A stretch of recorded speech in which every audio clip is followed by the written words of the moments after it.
Supreme கோர்ட்டின் தீர்ப்பு தெய்வகுளம் MLA ராஜாவிற்கு ஆதரவாக வந்த நிலையில் எந்த மதத்தினர் ராஜா என்பதை குறித்து மக்களுக்கு தெரியும் என்று தெய்வகுளத்தில் காங்கிரஸ் வேட்பாளராக போட்டியிட்ட டி കുമാർ.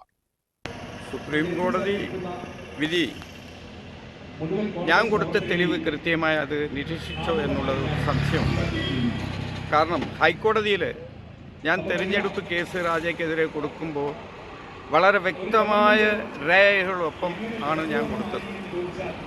അങ്ങേരുടെ കുടുംബം Kundala estate east division CSI പള്ളിയിലെ കുടുംബാംഗങ്ങൾ ഉൾപ്പെടെ ഞാൻ സ്ഥാനം എടുത്തതാണ്. അതിൻ്റെ തെളിവ് സഹിതം അവിടെ കൊടുത്തു. അങ്ങേരുടെ മാരേജിൻ്റെ ഫോട്ടോ സഹിതം അതിൻ്റെ കൃത്യമായ രേഖകൾ ഉൾപ്പെടെ എല്ലാം നമ്മൾ കൊടുക്കാൻ കഴിഞ്ഞതാണ്. അതിൻ്റെ അടിസ്ഥാനത്തിലാണ് ഹൈക്കോടതി വളരെ വ്യക്തമായി വിധി പറഞ്ഞത്. പക്ഷേ സുപ്രീം കോടതിയിൽ എന്തുകൊണ്ട് ഈ രേഖകൾ പരിശോധിച്ചില്ല എന്നുള്ളതിനെക്കുറിച്ച് എനിക്കറിയത്തില്ല. അതിൻ്റെ വിധിയുടെ പകർപ്പ് ഇതുവരെ കിട്ടിയിട്ടില്ല. എന്തായാലും ദേവുളത്തെ ജനങ്ങളെ സംബന്ധിച്ചോളം രാജ കൺവെർട്ടഡ് ക്രിസ്ത്യനാണ് എന്നുള്ളത് യാതൊരു മാറ്റവുമില്ല. എല്ലാവർക്കും നന്നായി അറിയാം.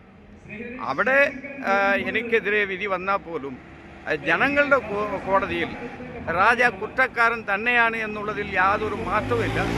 അത് കൺവെർട്ടഡ് ക്രിസ്ത്യനാണ്. പട്ടികജാതിക്കാരൻ്റെ ഒരു സംവരണ സീറ്റിൽ മതം മാറിയ ഒരാൾ എങ്ങനെ മത്സരിക്കാൻ പറ്റും എന്നുള്ളതിനെക്കുറിച്ച് ജനങ്ങൾക്കിടയിൽ ആശയക്കുഴപ്പമുണ്ട്.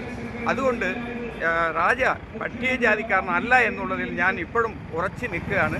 അത് ജനങ്ങളെ ബോധ്യപ്പെടുത്തും. ജനകോടതിയിൽ ഞാൻ